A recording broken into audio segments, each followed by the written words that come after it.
How to Succeed, or Stepping Stones to Fame and Fortune by Orison Swett Marden, Chapter 13, Trifles. In the elder days of art, builders wrought with greatest care, each minute an unseen part, for the gods see everywhere. Longfellow. Think not a trifle, though it small appear. Small sands the mountain, moments make the year, and trifles life. Young. The smallest hair throws its shadow. Goethe. He that despiseth small things shall fall little by little. Ecclesiastes. It is the little rift within the lute that by and by will make the music mute, and ever widening slowly silence all. Tennyson. A pebble in the streamlet scant has turned the course of many a river. A dewdrop on the baby plant has warped the giant oak forever. It is the close observation of little things which is the secret of success in business, in art, in science, and in every pursuit of life. Smiles. Only, but then the onlys make up the mighty all. My rule of conduct has been that whatever is worth doing at all is worth doing well, said Nicolas Poussin, the great French painter. When asked the reason why he had become so eminent in a land of famous artists, he replied, "Because I have neglected nothing." Do little things now, says a Persian proverb, so shall big things come to thee by and by, asking to be done. God will take care of the great things if we do not neglect the little ones. A gentleman advertised for a boy to assist him in his office, and nearly 50 applicants presented themselves to him. Out of the whole number, he in a short time selected one and dismissed the rest. "I should like to know," said a friend, "on what ground you selected that boy, who had not a single recommendation." "You are mistaken," said the gentleman. "He had a great many. He wiped his feet when he came in, and closed the door after him, showing that he was careful. He gave up his seat instantly to that lame old man, showing that he was kind and thoughtful. He took off his cap when he came in, and answered my questions promptly and respectfully, showing that he was polite and gentlemanly. He picked up the book, which I had purposely laid upon the floor, and replaced it on the table, while all the rest stepped over it or shoved it aside. And he waited quietly for his turn, instead of pushing and crowding, showing that he was honest and orderly. When I talked to him, I noticed that his clothes were carefully brushed, his hair in nice order, and his teeth as white as milk. And when he wrote his name, I noticed that his fingernails were clean, instead of being tipped with jet, like that handsome little fellow's in the blue jacket. Don't you call those letters of recommendation? I do, and I would give more for what I can tell about a boy by using my eyes 10 minutes than for all the fine letters he can bring me. Least of all seeds, greatest of all harvests, seems to be one of the great laws of nature. All life comes from microscopic beginnings. In nature, there is nothing small. The microscope reveals as great a world below as the telescope above. All of nature's laws govern the smallest atoms, and a single drop of water is a miniature ocean. "I cannot see that you have made any progress since my last visit," said a gentleman to Michelangelo. "But," said the sculptor, "I have retouched this part, polished that, softened that feature, brought out the muscle, given some expression to this lip, more energy to that limb, etc." "But they are trifles," exclaimed the visitor. "It may be so," replied the great artist, "but trifles make perfection, and perfection is no trifle. That infinite patience which made Michelangelo spend a week in bringing out a muscle in a statue with more vital fidelity to truth, or Gerhard Dow a day in giving the right effect to a dewdrop on a cabbage leaf, makes all the difference between success and failure." "Of what use is it?" people ask with a sneer when Franklin told of his discovery that lightning and electricity are identical. "What is the use of a child?" replied Franklin. "May become a man." In the earliest days of cotton spinning, the small fibers would stick to the bobbins and make it necessary to stop and clear the machinery. Although this loss of time reduced the earnings of the operatives, the father of Robert Peel noticed that one of his spinners always drew full pay, as his machine never stopped. "How is this, Dick?" asked Mr. Peel one day. "The onlookers tell me your bobbins are always clean." "Aye, that they be," replied Dick Ferguson. "How do you manage it, Dick?" "Why, you see, Mr. Peel," said the workman, "it is sort of a secret. If I told you, you'd be as wise as I am." "That's so," said Mr. Peel, smiling. "But I'd give you something to know. Could you make all of the looms work as smoothly as yours?" "Every one of 'em, mister," replied Dick. "Well, what shall I give you for your secret?" asked Mr. Peel, and Dick replied, "Give me a quart of ale every day, as I'm in the mills, and I'll tell thee all about it."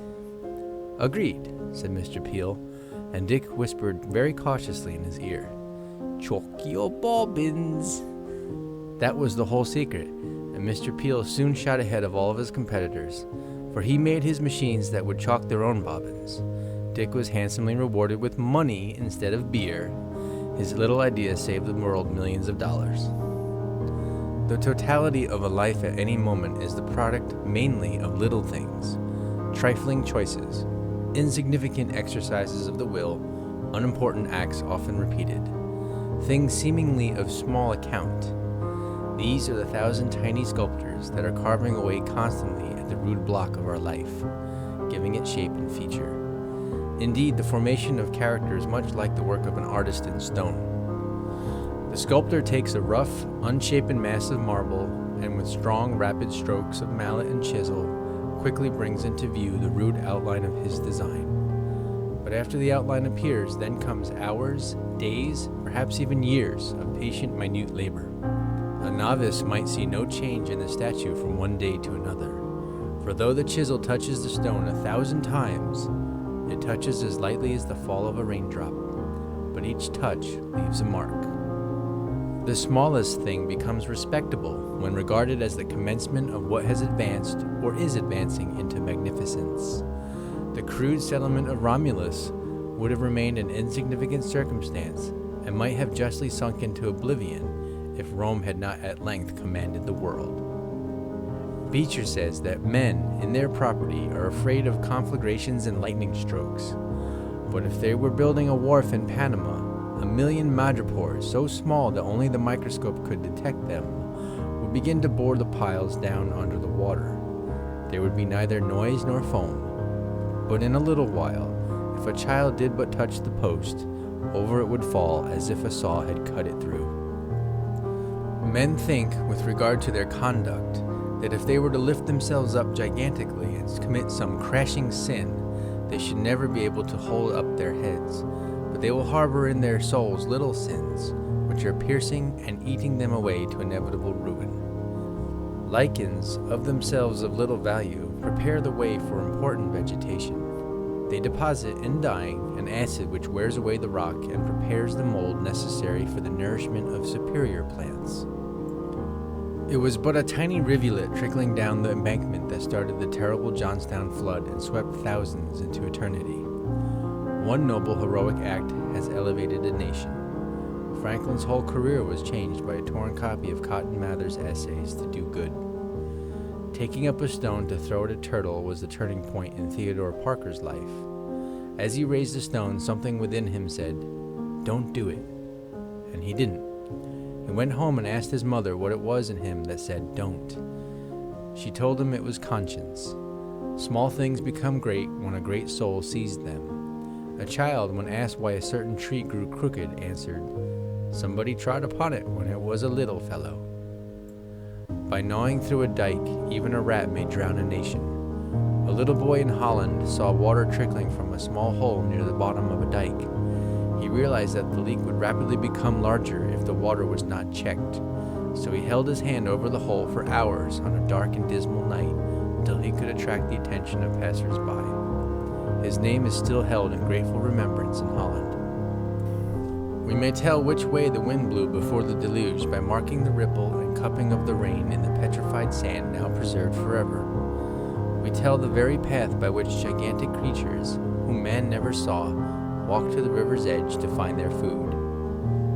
The tears of Virgilia and Volumnia saved Rome from the Volscians, when nothing else could move the vengeful heart of Coriolanus. Not even Helen of Troy, it is said, was beautiful enough to spare the tip of her nose, and if Cleopatra's had been an inch shorter, Mark Antony would never have become infatuated with her wonderful charms, and the blemish would have changed the history of the world. Anne Boleyn's fascinating smile split the great Church of Rome in twain, and gave a nation an altered destiny. Napoleon, who feared not to attack the proudest monarchs in their capitals, shrank from the political influence of one independent woman in private life, Madame de Staël. It was a little thing for a cow to kick over a lantern left in a shanty, but it laid Chicago in ashes and rendered homeless 100,000 people. The discovery of glass was due to a mere accident, the building of a fire on the sand.